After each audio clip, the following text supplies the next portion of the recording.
जय हिंद दोस्तों, आप सभी का अपना चैनल राजमाचला में आप सभी का स्वागत है। आइए देखते हैं हम लोग पढ़ते ऐसे जीडी कांस्टेबल का प्रीवियस क्वेश्चन। सेट नंबर है 18/2/2019 का प्रथम शिफ्ट का प्रश्न है।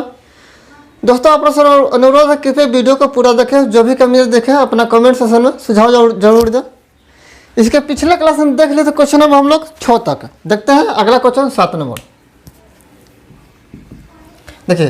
प्रश्न 7 क्या कर रहा है, एफ अकेला एक कार्य को 24 दिन में पूरा कर सकता है तथा जी अकेला समान कार्य को 32 दिनों में पूरा कर सकता है।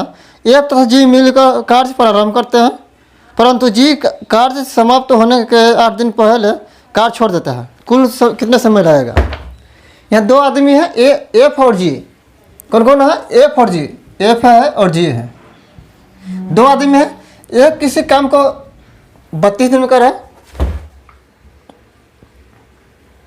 24 दिन में, और जी 32 दिन में। एक किसी काम को 24 दिन में कर रहा है और जी 32 दिन में। ये मेरा क्या है? दिन की संख्या है।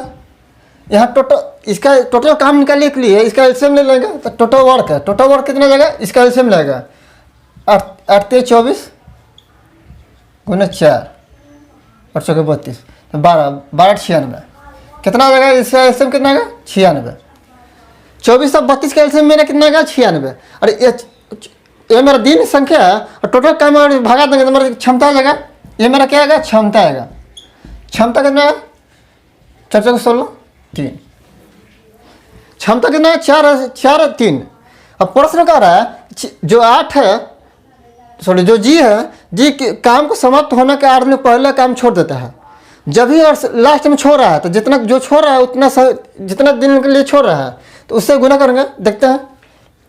देखिए यहाँ एफ और जी है।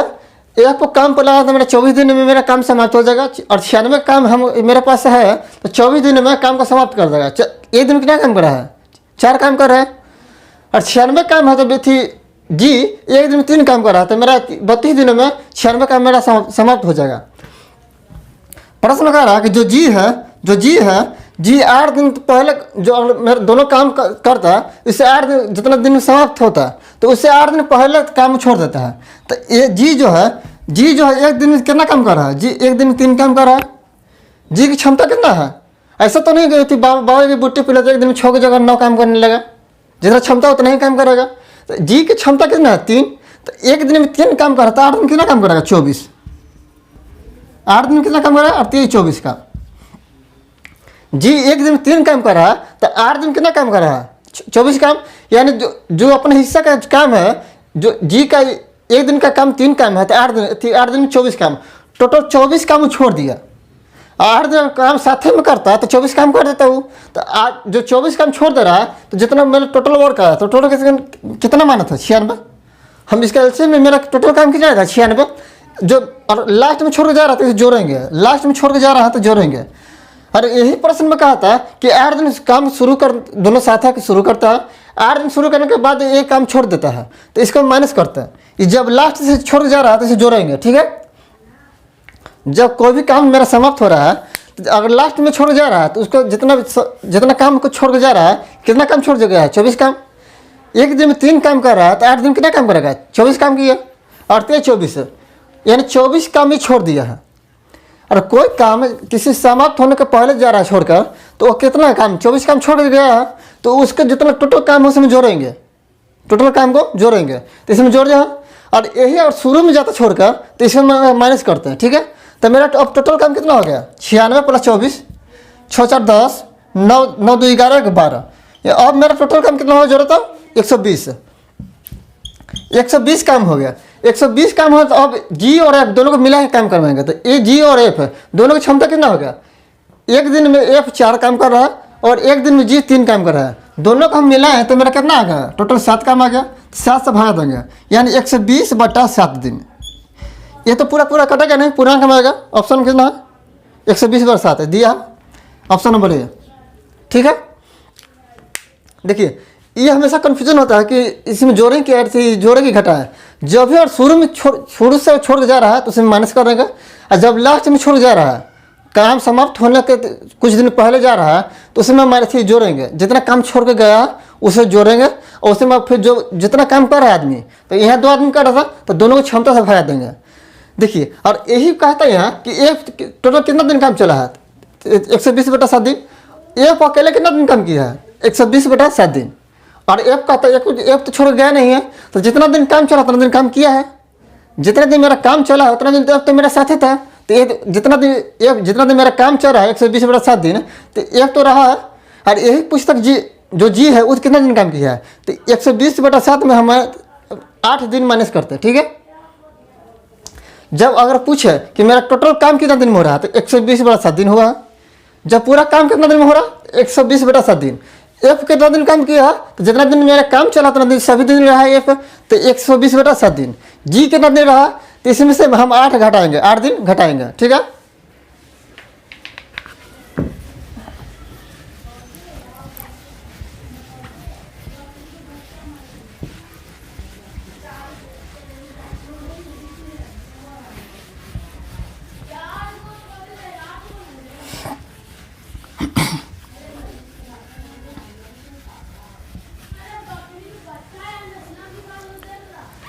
देखते हैं क्वेश्चन नंबर 8। प्रश्न 8 क्या करा, विद्यार्थियों की औसत आयु ए है तथा अध्यापकों की औसत आयु बी है। विद्यार्थी की संख्या अध्यापकों की संख्या का 45 गुना है। विद्यार्थी तथा अध्यापक की मिलाकर दोनों का औसत आयु क्या है। यहाँ अध्यापक और विद्यार्थी है। ठीक है, माने विद्यार्थी है, विद्यार्थी की संख्या कितना है, औसत आयु ए है। विद्यार्थी की औसत आयु ए है, तो अध्यापक की औसत आयु क्या है, अध्यापक की औसत आयु बी है। अब हमको संख्या तो नहीं मालूम है, टोटल हम संख्या निकालने के लिए इसका संख्या तो नहीं मालूम है। आगे प्रश्न क्या कर रहा है, जो अध्यापक है जो विद्यार्थी है अध्यापक का 45 गुना है। और हम अध्यापक और एक मानते हैं तो कितना हो जाएगा, 45। कितना होगा, 45 है। जो विद्यार्थी की संख्या है तो अध्यापक की संख्या का 45 गुना है। अब मेरा संख्या मालूम चल गया, और हम इसको और अध्यापक एक माने हैं, अध्यापक मेरा एक है, तो जब एक अध्यापक का माने तो मेरा विद्यार्थी तो कितना हो गया, 45। तो हम टोटल संख्या का योग निकालने के लिए क्या करेंगे, जब मेरा टोटल विद्यार्थी की संख्या है उससे औसत में गुना करेंगे। तो 45 प्लस 45 गुना ए में टोटल विद्यार्थियों की संख्या निकल जाएगा, टोटल आयु निकल जाएगा। किसका औसत दिया, आयु का तो आयु निकलेगा। मेरे पास 45 विद्यार्थी हो गया, 45 विद्यार्थियों की औसत आयु ए है, तो मेरा टोटल आयु के योगफल क्या हो गया, 45 गुना ए, यानी मेरा टोटल विद्यार्थी की औसत आयु निकलेगा, टोटल आयु का योग निकलेगा। औसत कितना दिया था ए, और उसमें जो मेरा औसत दिया है उसमें हम संख्या से गुना करेंगे तो मेरा संख्याओं का योग निकलेगा। ठीक है, तो औसत कहती आयु का योग कितना निकलेगा, 45 ए मेरा विद्यार्थी का निकल गया। अब अध्यापक क्या हो गया, अध्यापक का औसत आयु बी है, संख्या कितना है, 1 है, यानी कितना आ गया, बी। अब पूछ रहा कि दोनों सभी संख्याओं का जो सभी विद्यार्थी और अध्यापक दोनों को मिलाकर मेरा औसत क्या होगा। तो हम इसके लिए क्या करते थे, जो सभी संख्याओं का योग करेंगे, ये मेरा संख्या कितना हो गया, 45 ए प्लस बी जोड़ेंगे, जो कितना है 45 है। टोटल आयु का योग कितना है, 45 है विद्यार्थी का, और अध्यापक कितना हो गया, बी, तो प्लस बी। दोनों के सभी संख्याओं का आयु जोड़ लिए, दोनों का विद्यार्थी और अध्यापक का दोनों का आयु जोड़ लिए, कितना हो गया, 45 ए प्लस बी, सभी का योग आ गया। अब संख्या मेरा कितना है, 45 को तो विद्यार्थी है, एक अध्यापक है, तो कितना होता है 45 और 46 से भाग कर दिए। ये मेरा सभी संख्याओं अध्यापक और विद्यार्थी के आयु का औसत निकलेगा। ऑप्शन नंबर 45 से प्लस बी बटा 46, ऑप्शन नंबर डी।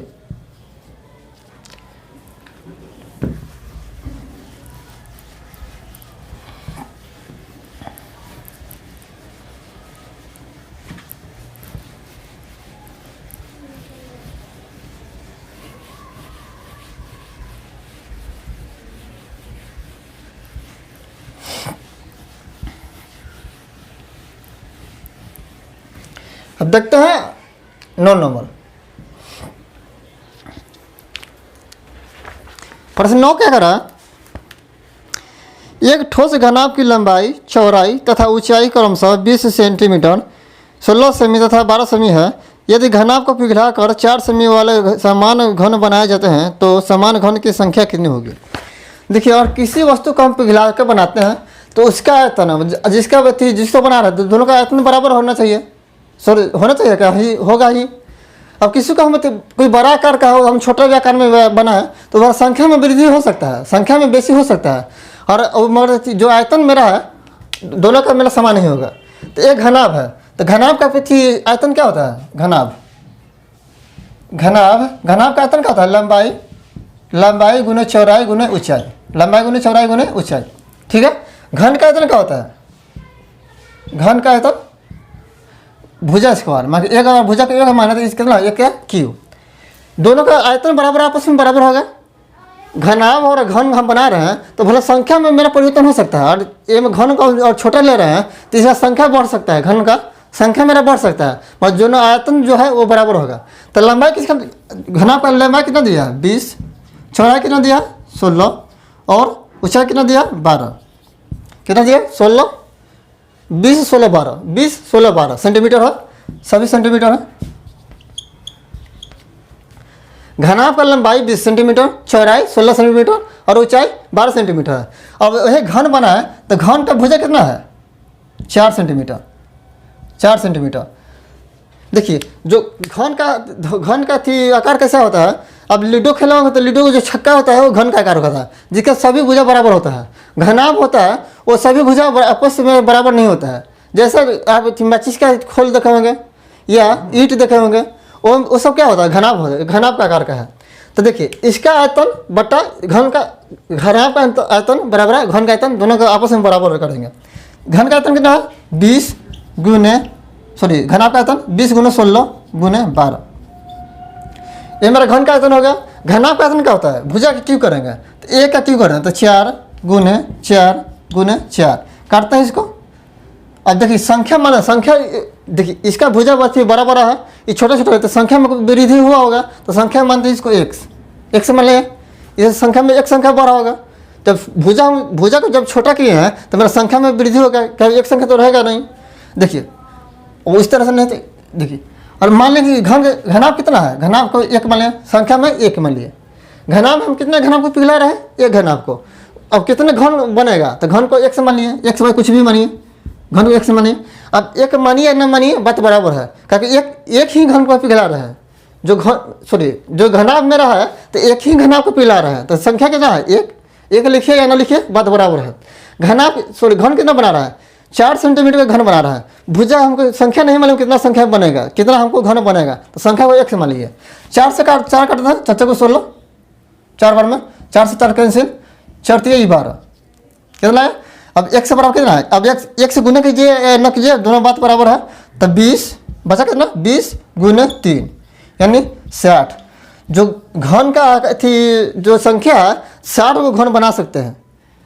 जितने अगर एक घनाभ को पिघलाए हैं 20 सेंटीमीटर लंबा, 16 सेंटीमीटर चौड़ा और 12 सेंटीमीटर ऊंचाई के एक घनाभ को पिघलाए हम, तो 4 सेंटीमीटर भुजा वाले 60 घन हम बना सकते हैं। ठीक है, बना सकते हैं, क्या बनेगा ही। आइए देखते हैं क्वेश्चन नंबर 10। प्रश्न 10 दिया है, पहले इसका मान पूछ रहा है। ठीक है, तब छोटी क्वेश्चन को पहले हल करेंगे, जो क्वेश्चन है उसको पहले हल करेंगे। तो इसका एलसीएम क्या होगा? 6, तो 4 दूनी 8 माइनस 3 दूनी 6 प्लस 1 यानी कितना आएगा? 8 है कि 9 में तो प्लस जोड़ लेंगे तो 8 है कि 9 में से 3 घटा 3 जाएगा तो कितना? 6 बटा 6 यानी 6 से 6 कैंसिल हो गया, बचा कितना? 1 है। तो देखिए किसी संख्या को 1 से गुना कीजिए, भागा दीजिए, कोई फर्क नहीं पड़ेगा। तो 25 को 1 से गुना करेंगे तो 25 ही आएगा, तब बचा कितना? 75 बट्टा जो भागा है तो बाटा में आएगा तो बटा 75 बटा 25 है, तो 25 दिया 75 कितना आ गया मेरा? 3। Option number D.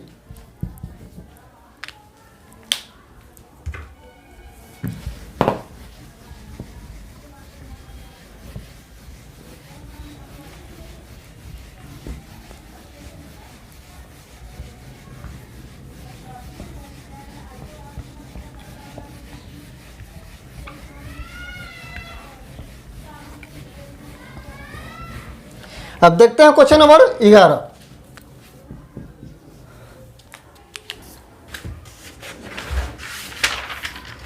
प्रश्न 11 क्या कर रहा है? मोहित तथा सुमित क्रमशः 74,000 रुपये तथा 96,000 रुपये निवेश के साथ एक व्यापार शुरू करते हैं। यदि वर्ष के अंत में 5-8 के अनुपात में लाभ कमाते हैं तो उनके द्वारा निवेश की गई पूंजी की समय की अवधि क्या है?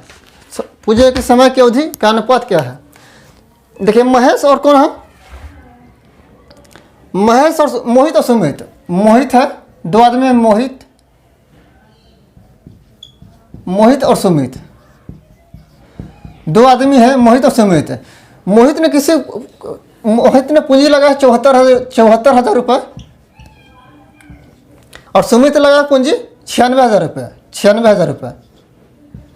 देखिए जिस तरह से पूंजी लगाएगा जितने समय के लिए लगाएगा, जिस तरह से पूंजी लगाएगा जितने समय के लिए लगाएगा, तो जितना पूंजी उतना तो उसको, और जितना समय लगाएगा उसको गुना करेगा, किसके बराबर होगा? लाभ के बराबर होगा। ठीक है, तो बट्टा में करते दोनों का हम रेशियो निकलते हैं। तो मान लिया कि मोहित जो है x समय के लिए लगाता है, x टाइम के लिए लगाता है। सुमित जो है y समय के लिए लगाता है, y समय के लिए लगाता है। तो लाभ किस रेशियो में लगेगा? 5:8। अब रेशियो को बट्टा में भी लिख सकते हैं। देखिए 5:8 है तो हम 5/8 भी लिख सकते हैं, 5/8 भी लिख सकते हैं। देखिए अब यहाँ से काटते हैं, ऊपर नीचे कटेगा तो 3 0 3 0 कैंसिल हो गया, 3 0 3 0 कैंसिल। ठीक है, 2 से काटते हैं, 3 दूनी 6, 7 दूनी 14, 2 से कटेगा, 4 दूनी 8, 8 दूनी 16, 8 6 48, 6। तो x/y कितना आ गया? ये मेरा समय माने था, तो x/y कितना आ गया? जो 6 बट्टा में है तो इस तरफ आके गुना होगा तो 6×5 30, ऊपर है तो बट्टा में आएगा बट्टा 37। तो 30:37। मेरा समय किस रेशियो में आया? 30:37। Option number D, sorry option number सी।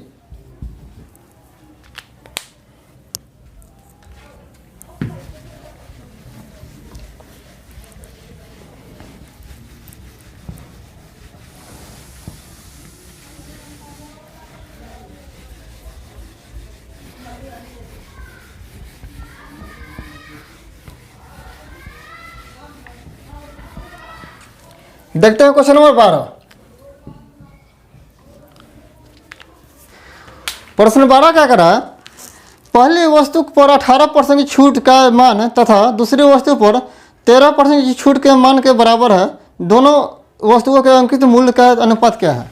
देखिए दो वस्तु है जिसका अंकित मूल्य, मान लीजिए पहला और दो वस्तु है, पहला और दूसरा दो वस्तु है। पहला वस्तु का अंकित मूल्य मान लीजिए x रुपये है तो दूसरा का y मान लीजिए। मान लीजिए पहला वस्तु का अंकित मूल्य x रुपये है, दूसरा वस्तु का अंकित मूल्य y रुपये है।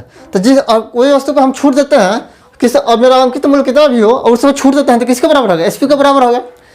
तो प्रश्न क्या रखा है? पहले वस्तु को कितना माना था? अंकित मूल्य x माना, इसका 18%, इसका 18%। जब परसेंटेज चिन्ह हटाएंगे तो बटा में 100 होगा, किसके बराबर होगा? दूसरे वस्तु का अंकित मूल्य कितना माना है? y। पहला वस्तु का अंकित मूल्य माना है x, दूसरा वस्तु का माना है y। आप ABC कुछ भी मान सकते हैं। ठीक है, तो दूसरा वस्तु का 13% छूट के बराबर है, 13% का छूट के बराबर है।